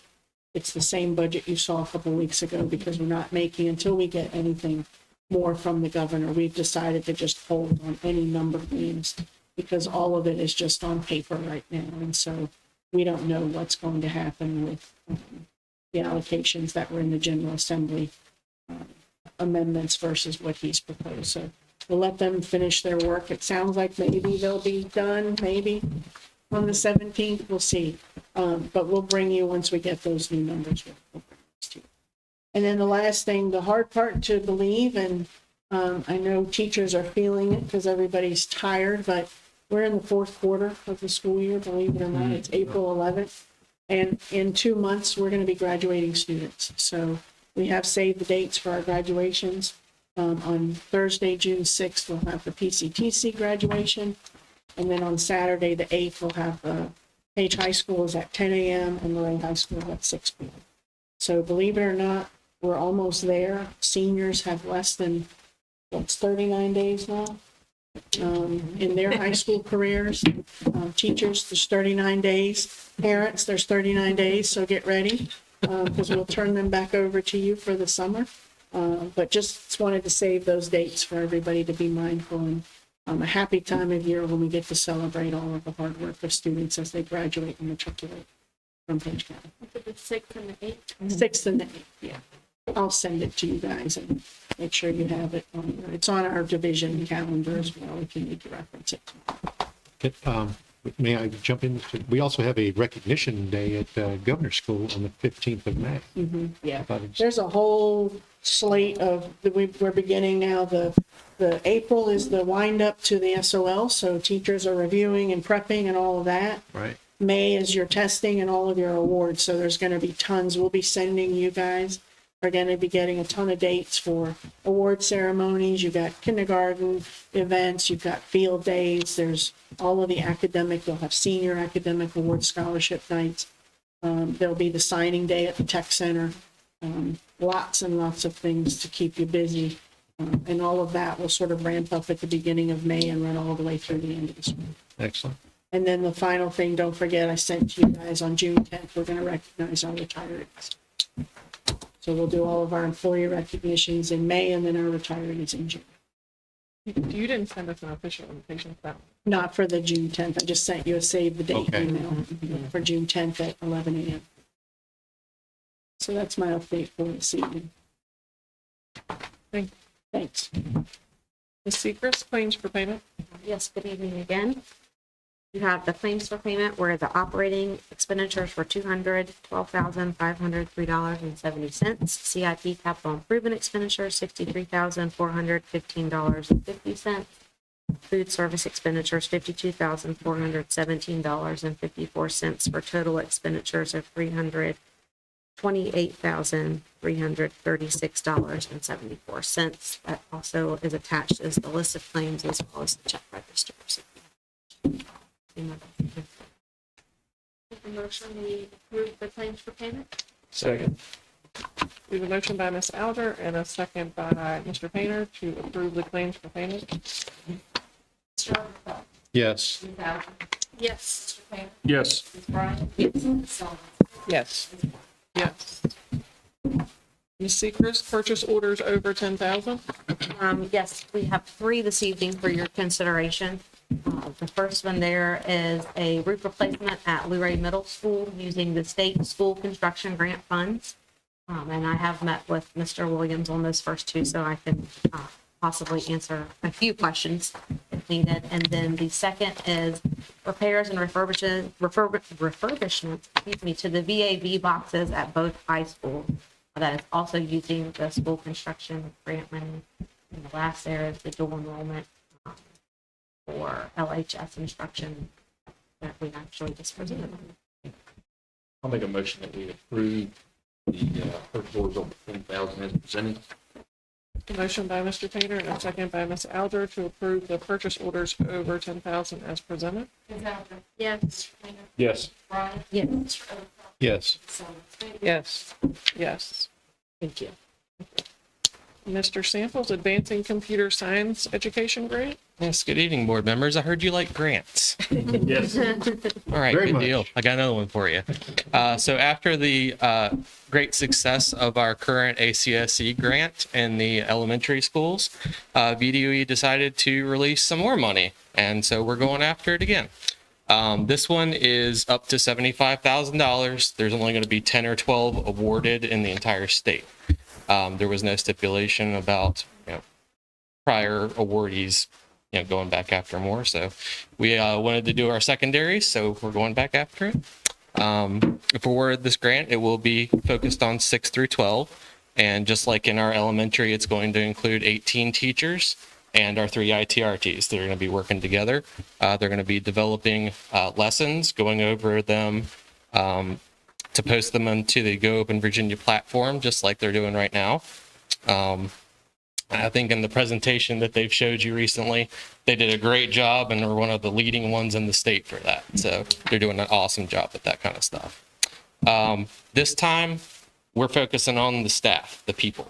Last time it was up to a $200,000 grant. This one's a little less, $75,000. So we're putting it all into staff, trying to get them in and get them what they need. So most of the money is going to be going towards stipends and paying them for their lessons and things like that. That we're going to be covering the FICA for them as well. And then we also have, just like this one, we have, I believe it's $225 a month for a certain set of months during, I believe it runs August and then to May, I believe. So it's like $225 a month for materials and supplies so they can buy things to do their hands-on experiences. And yeah, so we'd like to go after that and seek your approval for that tonight.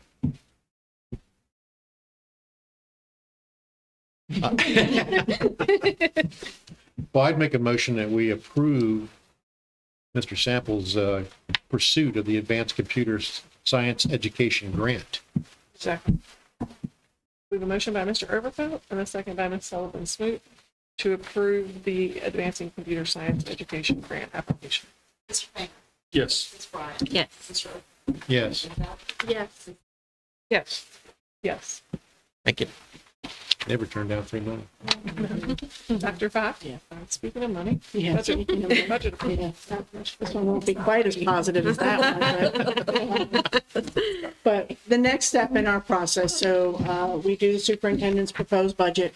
We then come for approval, and then later in May, we'll do our adoption.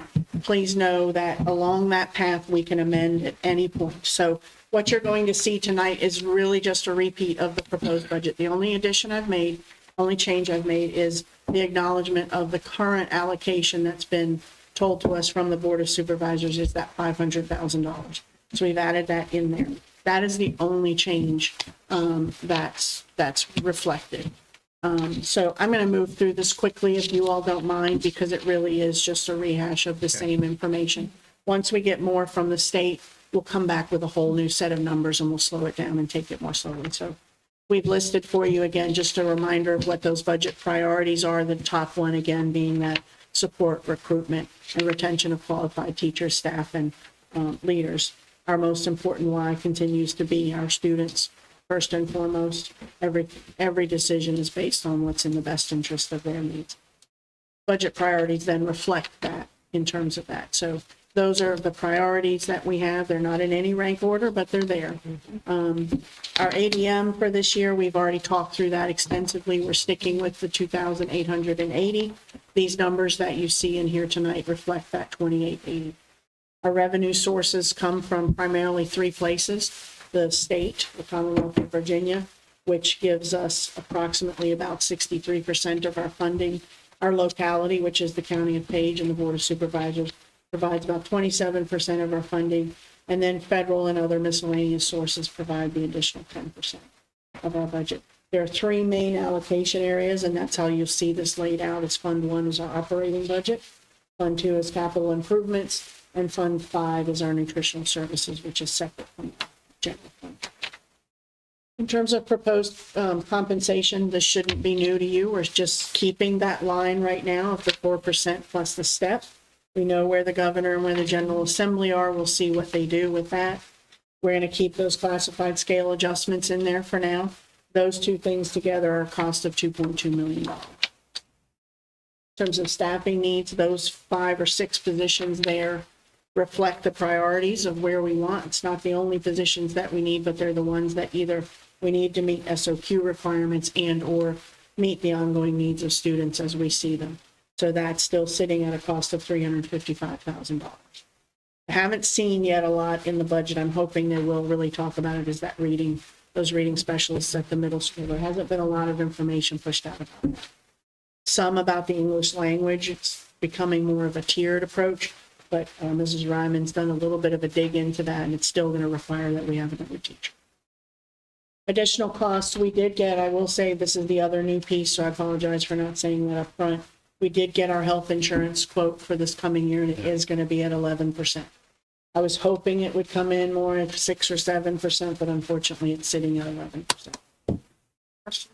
On the previous slide, so if the state comes through and can fund the reading specialists or potentially some of the English language, that next position would be the counselor at the tech. Yeah, so we put that, and then the next Oh, one would sorry, be- I- No, you're good. You're good. There's a lot of asterisks and a lot of what ifs, but yeah, it would be the counselor for the tech center, the alternative ed program, and then the student support monitors at each of the elementary schools would be the next based on the prior. So yeah, unfortunately, the insurance is coming in a little bit higher than we had hoped. There, utilities and contracts, Shenandoah Regional Program, and the operations and maintenance, that additional allotment those are the same as we presented before. So that number's gone up just a little bit, now sits at $1.3 million. Any outcomes yet about consolidation or working with the county? No, sir. I presented that data that they had asked for, and I have not heard anything. So Okay. I do know that their renewal date and timeline is much different than ours as Right. far as when they do things. I may be asked for that again at a later date, and now can provide it. a little Okay, quicker. but we haven't gotten any feedback though. Yes. But we've done what they asked us to do. Yes. Okay. So in terms of the projected expenditures for FY '25, those compensation adjustments, the staffing needs and requests, and then the additional costs, that comes in at a total of $3.9 million. So if we were in a time where we could get everything we wanted and plus some, we'd need $3.9 million. In terms of projected state income or funding that we're looking at, right now, this sits right where it was back in December with the governor's proposal. We haven't adjusted this because none of those numbers are, we just don't know that they're going to hold up. So until we get something more definitive, we're still looking at a difference of a plus 325 from the governor's proposed budget back in, in December of 2023. So the next slide you will see, I've added the $500,000 there just as that's where the county has said they'll increase right now. Our hope is that will be more, but for now, that 12 million reflects that increase over last year of 500,000. In terms of Fund 1, you'll see that negative number, and remember, this is where you're going to see lots of red in the next couple slides. Don't panic.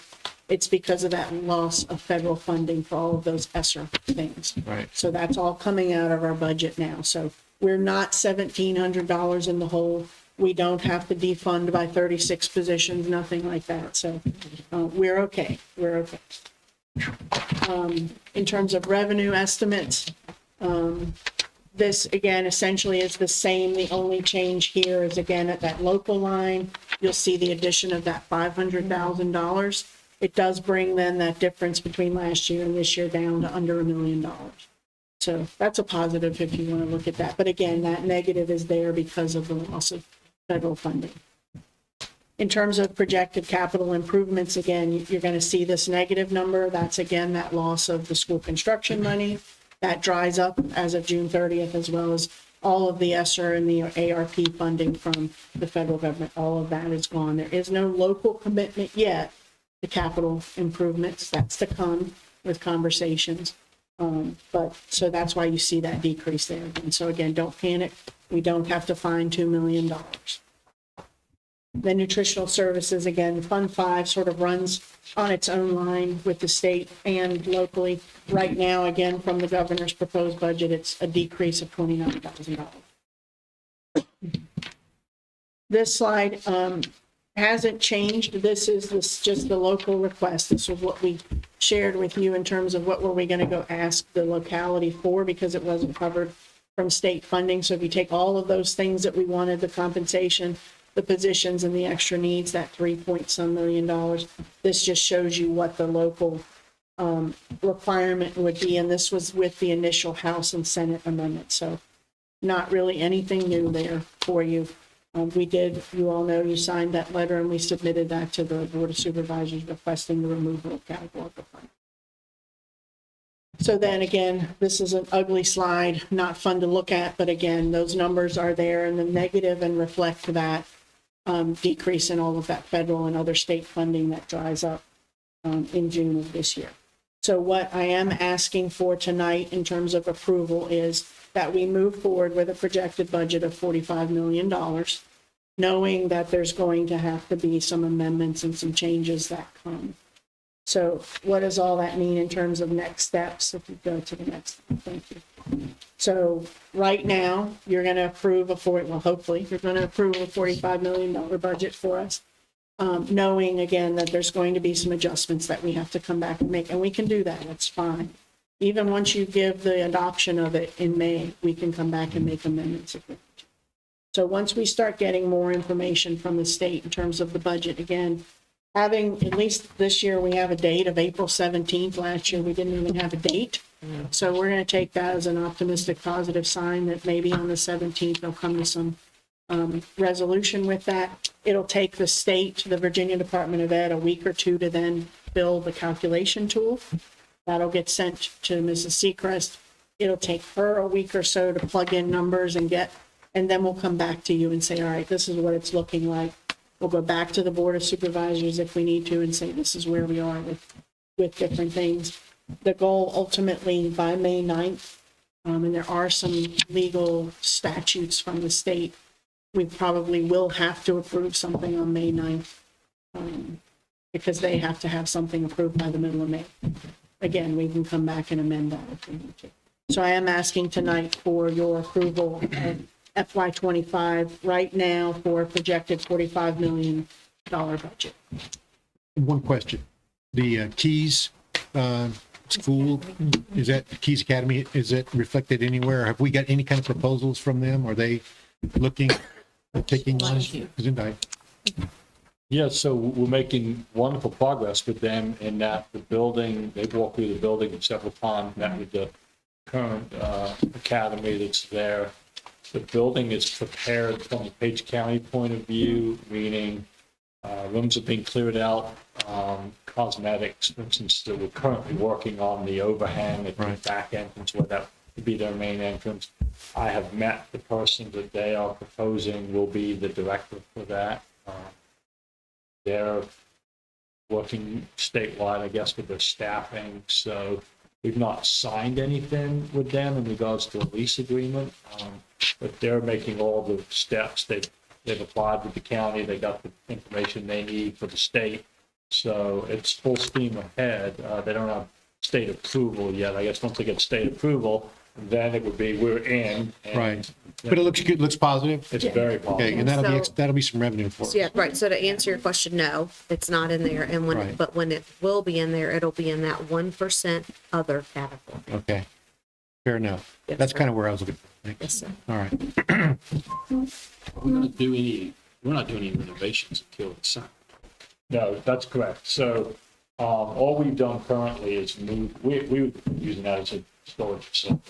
And we've emptied the upstairs classrooms, filled the downstairs classroom. We have done we're in the process of doing the overhang out back that needed to be done back with the governors, but that's it. Yeah, nothing dramatic. Then anything that, when they do their walkthroughs, they talk about thickness of plywood in certain areas where it would be a timeout limit, maybe volatile student would pick up something. All of that's paid for by them. They make a request. They're working with Mr. Williams because of his contacts in the valley, but then we would submit back to them all the bills. Okay. Perfect. That's good. I like that. Okay. So the question on the back, I think it's a couple of the capital that went, difference is 2.2 million, 2.2 to 37092. So explain that number for me. Why is that going down in such a way? So we received money, an ESSER COVID money that was specifically for HVAC funding. Yep. That's the federal money that we have used to do the gym renovations and such, along with some other money. And then that is also the 1.8 that we received last year that we also readopted because it was all received last year into this year, sitting downtown from the state school construction money. And that was part of the bus came out of there, I think. Is that the same? School construction, no. No. Okay. No, so that's been, we'll give you an update on all of those, but that's like the new badge systems, some of the roofs, the The water. roof that you all just. So it's approved. all capital. Yeah, all has to be, Yes, yeah. that all- Very I just wanted to make specific. sure that Yeah. that number was going to be things that we've improved, we don't have to worry about. Yes. yeah, yeah, Yes, yeah. and we have an extensive list that we can bring to you. all. So you- What's But it been- probably doesn't factor in the plan that we got that we paid for, right? That came out of Fund One. And I'm talking. The no, facility Yeah, no, but it Facility didn't study. take any of that into account. That's, none of that's in the plan. Not yet. Yeah, that's. You feel good about that, Dr. Fox, not Which having part? that, not having that plan for the facility study part of your budget? We just met, Those we're items? working on them. Yeah, we actually just met yesterday Yesterday. with everybody. So his team, the next step is they've got the facility study, they've gotten the corrections back. Now the next step is they're going to build the CIP out. So we'll be coming to you all with you have that facilities committee. So Dr. Johnson will be bringing, I think it's you and Taylor, be bringing you to the table. We'll show you that plan, which will be out 10, 20 years potentially. Okay. What are the things that we think need to be done now based on the facility study, based on some of the things from the school construction that have happened, some of the HVAC things. So that's in the works to come to you, because then the next step is going to be to take that CIP to the Board of Supervisors and ask for additional funding, because that will come from their, Unassigned fund thank you, balance. I just can never remember. Unassigned. Fund Fund balance. balance. It's not actually a budgeted yearly item. Okay. It's best ideally used for one-time Okay. purchases such as capital. And that's the agreement we have with them, is not to put it in our budget, but go So- ask them for it? Well, yes and no. So I think we've got to engage with them in new conversations about CIP, because there really hasn't been a true CIP process here.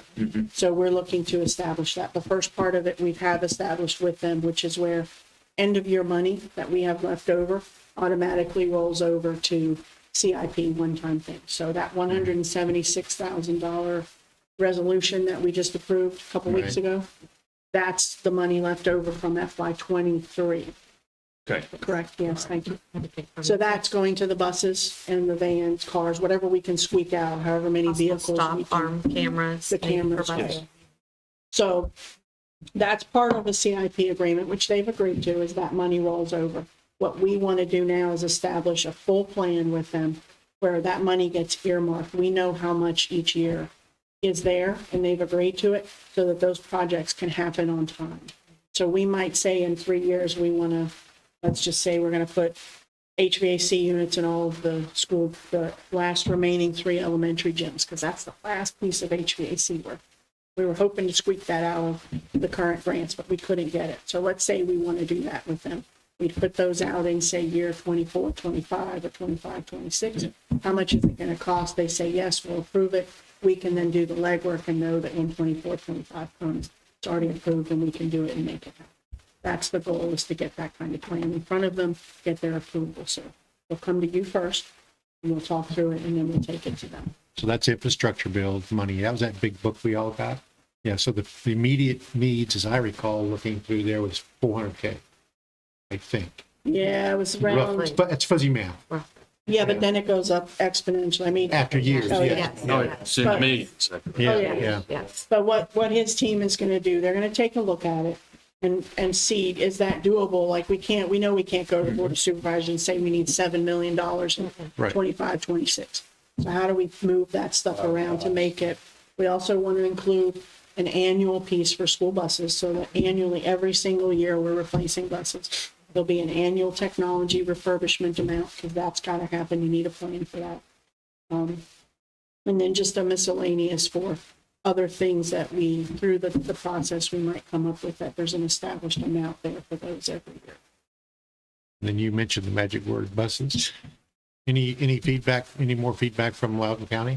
I just got the fleet sheet, gentlemen in Loudon, the buses that they put on the table, I just got all the specs on it. The miles, the age, the use, the model number. So Corey, our head mechanic, has been poring over that. It's on my schedule to bring that to you at the next meeting with what we have on that information. You know, it's 10 buses that we're talking about, different types, sped buses, but it's far from a slam dunk based on some of the preliminary data we're looking at. So I don't want to get you too excited about it, but I will bring you the data. I'll bring you recommendation from Corey on, is it 3, is it 5, is it 10, is it 0, and why.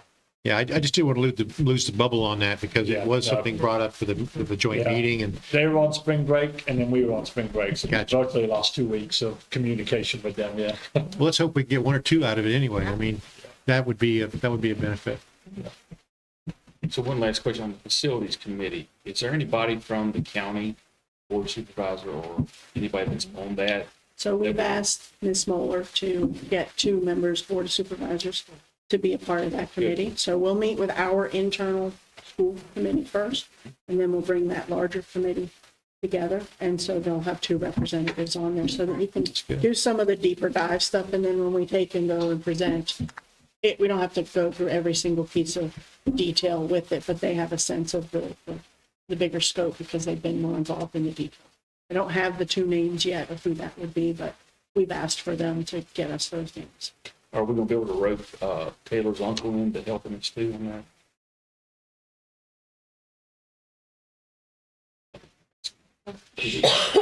He volunteered to, you know, Sure. But I think his team's going to put together the proposal first. I think we'll bring it to you all. And then we can certainly bring in other people okay. to help work through it. I think it's good practice to not get it too large, but to have people at the table that Know what they're doing, what they're talking about. valuable, yeah, absolutely. Because it's going to be a lot. Like it's going to be a little bit overwhelming initially because we really are trying to plan it out. And looking at when does the end of life come for a building, and then what do we have to think about in terms of those kinds of things too. So it's a larger conversation than just replacing a bus or putting new windows in a building. Sure. Yes, whenever you are ready. I'd like to make a motion that we accept the budget as presented by Dr. Fox of $45,040,612. We have a motion by Mr. Overfelt and a second by Mr. Painter to approve the FY25 budget as presented. Ms. Bryant. Yes. Mr. Overfelt. Yes. Ms. Alger. Yeah. Mr. Painter. Yes. Yes. Yes. Presley. Thank you, guys. Thank you. Have a motion to approve personnel A. Make a motion, we approve personnel action A. Second.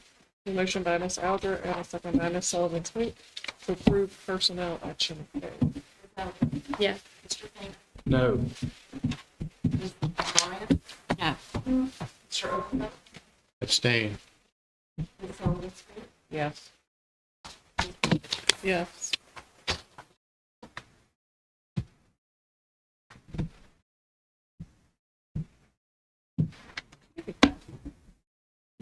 Board member discussion? Great job by the Shandor Elementary group. I thought that was really neat. And FFA tickets, I talked to Sebastian today, and you can still buy those, $25 for May 4th. When is the dinner event? It should be, I think it's May 4th. May Yeah. 4th, okay.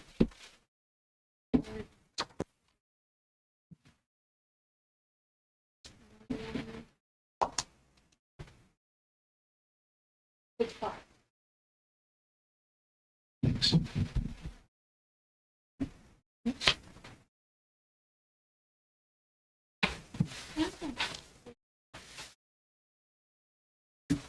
Anybody else? Yeah, I want to, so yesterday we did the self-care fair at Page County High School. I think it was a great event. I want to thank the community for supporting and getting it organized. But also I really want to thank Page County High School staff on every level. The teachers were super supportive and letting the kids come down. The PE teachers were amazing, super helpful. They got us whatever we needed. There was a spill. We had to go to the office and get a custodian to come down. And they were quick and they were on it. The secretaries we had to bake copies in the middle of the day, and they were super helpful. So it was a really good event, and even the students helped us load up the tables and clean up at the end, which I thought was great. So it was a really good event. And we'll be at Blue Ray High School.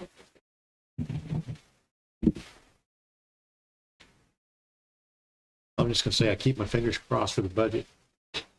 And I wanted to once again thank Dr. Johnson and Dr. Fox for the presentation this morning, to Alan Lauterbach of the Board of Supervisors. I think it was a great job, great research, and I hope that it answered a lot of the questions that I think that were on the table, and maybe even clarified some potential disinformation or misinformation, I'll put it that way, that may have existed.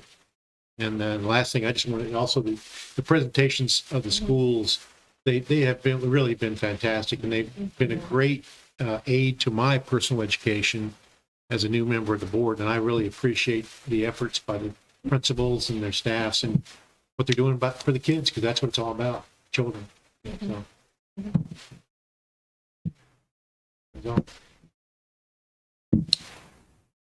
Well, I will echo what Ms. Alger said about the self-care fair. It was fun. It was a nice, upbeat day. It was good to re-energize.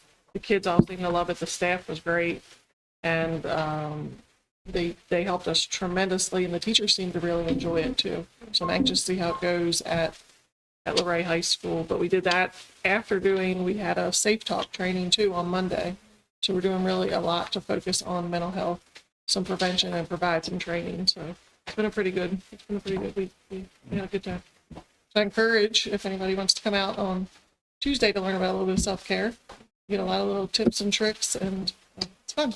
Have a good time. Make a motion to adjourn. Second.